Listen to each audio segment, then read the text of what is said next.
Hi, this is Jeff Lovett, and welcome to part 2 of my new video series, the 3-step marketing plan that really works. Now, last week I introduced the first step to this plan, knowing your ideal customer.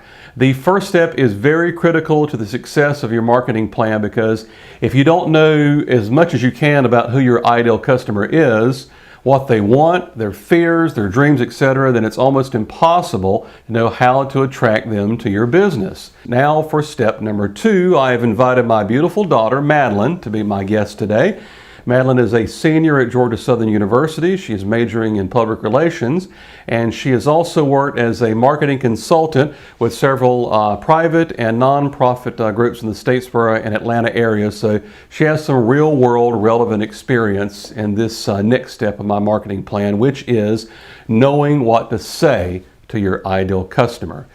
So, welcome, Madeline. I'm so glad that you're home for the holidays, and I'm glad to have you as my guest, because not just because I'm proud of all the hard work you put into college, but also because you represent a new generation of consumers out there that so many of my clients seem to have real difficulty understanding, the millennials. So let's start with this question. What do businesses have to do to really connect with people of your age, with younger consumers?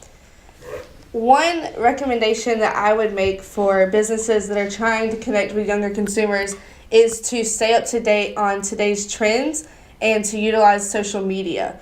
Most of us get our information, sadly, through Facebook and Twitter. If you can use that to really advertise and promote your business, then we're more likely to see it. So social channels are really kind of the new delivery method for most marketers that are trying to reach people that are, say, 18 to 30 years old. When was the last time you read a newspaper? It's been a while. It's been a while. And it has been a while for most young people. They just really don't respond very well to traditional media like newspaper ads, radio ads, or television ads. They just don't watch or consume traditional media very much. So I'm going to share with you what I found out in my 30 plus years in marketing that is probably the weakest part of most marketing strategies, and that is the actual message. When an ad campaign falls short, a small business tries a new method of advertising that doesn't produce the kind of results they're really expecting, there is this tendency to blame the messenger, the newspaper or the radio station or the TV station. But really the reason that the campaign falls flat is often because of a very weak message. Now, you've been doing this for several different clients the last couple of years. Have you found that some of the things that you have done, some of the message you put out there, work well while others just kind of fall flat and people don't really respond? Well, one of my most recent projects is working for an apartment complex in Statesboro, and most apartments, what they're trying to advertise to the public is we have the best prices for the same thing that you can find anywhere else. Right. That message tends to get old, so you have to speak it in a language that's really going to connect with college-age students. And we found out that college students really love free stuff. Absolutely. So we used social media to advertise this deal that we were doing, where if you entered in your name and your contact information, you could potentially win a set of tickets to the county fair in October, and in return we sort of got your contact information and we could send you more information about our changing prices and our renovations, and it was sort of just a win-win situation, whereas we've published flyers and gone to several housing fairs that it didn't really do anything for us. Yeah, and why do you think that happens? Why do you think those other messages are just not as popular? Everybody's doing it.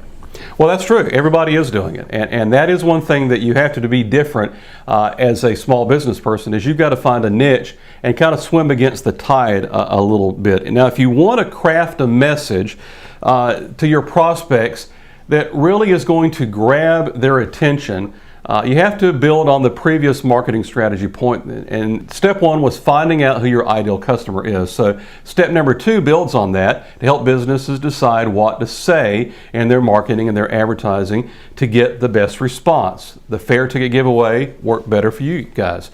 And it's simply this: you give the customers what they want. That's right. Now, I've heard you say many times before that marketing is simply finding out what people want and giving it to them. and it certainly applies here. That is true. Marketing really is finding out what people want and giving it to them, and that especially in this part of my marketing plan. So if you want to craft a message to deliver to your prospects, to your customers, you first have to know what they want from you. We learned in step number 1 that we have to really know a lot about our customers. Now you have to put that deep knowledge about your customers to work by creating the kind of content and communications they want to receive from you. It might be information on how to best use your products or ways to get the most maybe out of the purchase that they have made from you. But what if you find out that your customers really just want to buy on price alone? Well, that is rarely the case, actually. Why do you think that people like to shop at Walmart? The low prices. Well, most people think that, that is part of the reason and part of their marketing message. But when you really dig deep, you find out that price is usually about 6th or 7th on the list of actual reasons why people show up at those big discount stores. They like fast checkout, convenient parking, even the social interaction of seeing all their friends in the store usually actually ranks higher than the price. So stores shouldn't advertise their prices? Yes, they should advertise their prices if that's what their customers want. Remember, we're trying to give people what they want. If they really only want low prices, that's what we need to talk about. But a lot of small businesses kind of take the easy road and assume that price is the only thing that matters.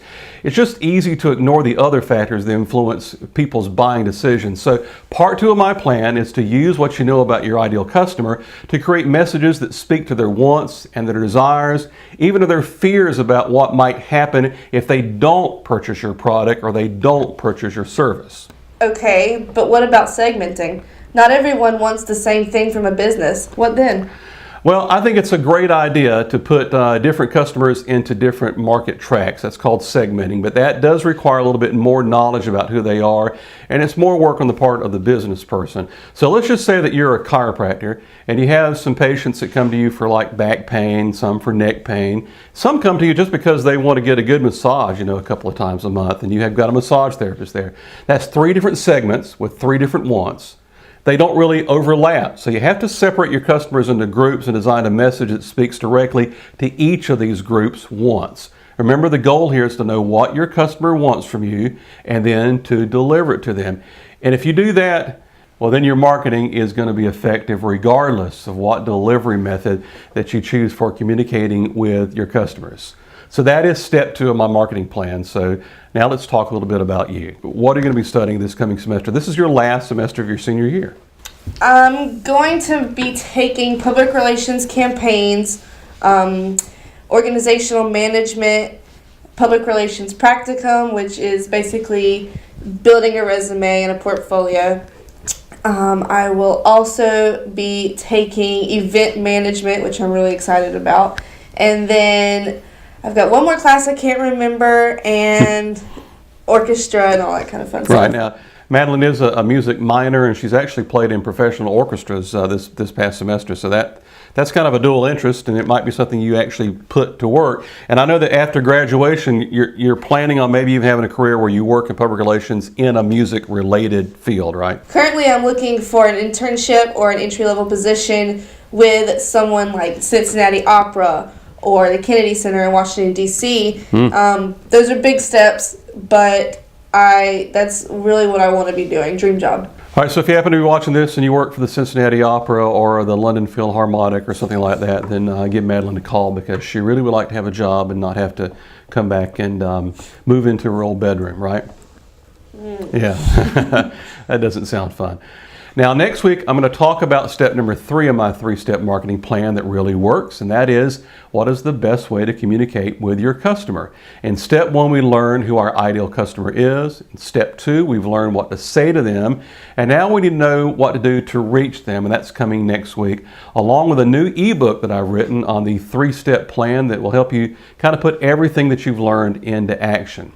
So, have a great trip back to school, Maddie. I know you're going to do great. Go Eagles! Hail Southern! That's right. And I will see all of you next week.